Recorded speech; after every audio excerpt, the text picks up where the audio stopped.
സങ്കടമുണ്ട്, സങ്കടം എല്ലാവർക്കൊന്നുമില്ല. പിന്നെന്താ വെച്ചാൽ പറയാനുള്ള ഇത്ര സ്പെയിനാർക്ക് എന്ത് വേണമെങ്കിലും നമ്മൾ പറയും. സ്പെയിനിന്റെ ഒറിജിനൽ ഫാൻസ് അല്ലാതെ ഈ ബ്രാച്ചുകൾ ടീമില്ലേ കമന്റ് ബോക്സിലൊന്ന് കൊണക്കാൻ തന്നെ ഈ അറിയാവോടെ പറയാനുള്ളത് ഇലക്കാതെ പോയതാണ്. ബ്രാച്ചുകൾ ഫാൻസിനോടാണ്. കപ്പ് എടുത്തത് സ്പെയിനാണ്. നിങ്ങൾ അവർക്ക് വേണ്ടി പടക്കം പൊട്ടിച്ചതുകൊണ്ടോ അവരുടെ വിജയം ആഘോഷിച്ചതുകൊണ്ടോ കപ്പിന്റെ ഒരു കഷ്ണമൊന്നും സ്പെയിന് പോർച്ചുഗലിനും ബ്രസീലിനും തരാൻ പോകുന്നില്ല. അത് ശരിക്കും പറഞ്ഞാൽ അന്യന്റെ ഗർഭം.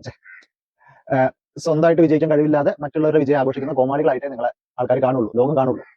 നിങ്ങളുടെ ഭാഷയ്ക്ക് ഒരു ശുദ്ധി വന്നിരിക്കുന്നു അർജന്റീന ഫാൻസിനോടാണ്. അതായത് ഇപ്പോ ഇൻസ്റ്റാഗ്രാം തുറന്നു കഴിഞ്ഞാൽ ഒരു പുതിയ തരം കരച്ചിലാണ്. എല്ലാവരോടും കരഞ്ഞോളൂ കരഞ്ഞോളൂ എന്ന് പറഞ്ഞ് നടന്നവരാണല്ലോ. ഇപ്പൊ അവരുടെ കരച്ചിൽ ഇതാണ്. അതായത് ഈ ഒരു വീഡിയോ മാത്രമല്ല കേട്ടോ, പലരുടെയും വീഡിയോ ഞാൻ കണ്ടു. അതിനകത്തൊക്കെ ചോദിക്കുന്ന കാര്യമുണ്ട്. ഇങ്ങനെയൊക്കെ ചോദിക്കുന്നവരുണ്ട്, എന്തിനാണ് ആ വെല്ലോന്റെയും ഗർഭത്തിന്റെ ഉത്തരവാദിത്തമായിട്ട് നടക്കുന്നത് എന്ന് വരെ ചോദിക്കുന്നവരുണ്ട്. അതായത് സ്പെയിൻ അല്ലേ ഞങ്ങളെ തോപ്പിച്ചത്, അതുകൊണ്ട് സ്പെയിൻകാർ കളിയാക്കിക്കോട്ടെ, നിനക്കൊക്കെ എന്താ അവകാശം?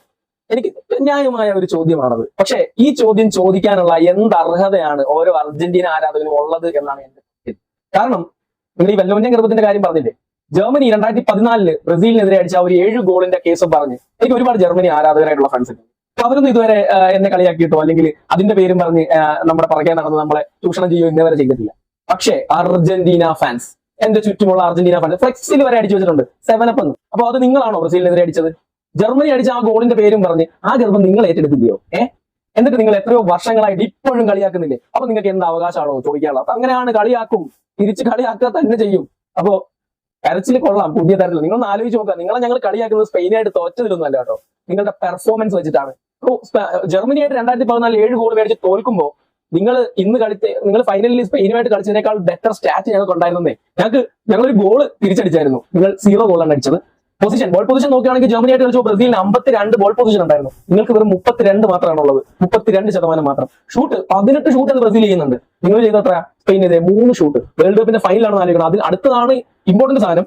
ഷൂട്ട് ഓൺ ടാർഗറ്റ് ആണ് ബ്രസീൽ ജർമ്മനിക്കെതിരെ 8 ഷൂട്ട് ഓൺ ടാർഗറ്റ് ചെയ്തിട്ടുണ്ട്. നിങ്ങൾ ചെയ്തോ 0. മെസ്സിയുടെ ആ പുറകിലത്തെ നമ്പർ 10 ഇല്ലേ, അതിന്റെ ഒന്ന് വെട്ടി കളഞ്ഞുള്ള 0. ആ 0 ആണ് നിങ്ങളുടെ ഷോട്ട് ഓൺ ടാർഗറ്റ്. നിങ്ങൾ ഫൈനലാണ് കളിച്ചത്. ഞങ്ങൾ 2014 ആ 7 ഗോൾ വാങ്ങിയപ്പോ ജർമ്മനിയോട് കൊടുത്ത ആ ഒരു കോമ്പറ്റീഷൻ പോലും നിങ്ങൾ കൊടുത്തില്ലെന്നേ. പിന്നെ നിങ്ങളുടെ ഭാഗ്യം, പിന്നെ എമിലിയാനോ മാർട്ടിനസ് ഗോൾ കീപ്പർ അതുകൊണ്ടൊക്കെ ഇല്ലായിരുന്നുണ്ടെങ്കിൽ നിങ്ങൾക്ക് ഒരു തംസപ്പെങ്കിലും കുടിക്കാനുള്ള എല്ലാ വഴികളും അവിടെ ഉണ്ടായിരുന്നു. ബോളെ തൊട്ടോ നിങ്ങൾ? അപ്പൊ അതാണ് നമ്മൾ കളിയാക്കുന്നത്. ബോളിൽ തൊട്ടിരുന്നെങ്കിൽ പിന്നെയും ഒരു ആശ്വാസം ഉണ്ടായിരുന്നു. വല്ലോന്റെ ഗർഭം ഏറ്റെടുത്തു എന്തൊക്കെയാണ്.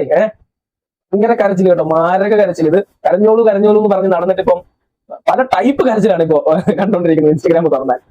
Thank you.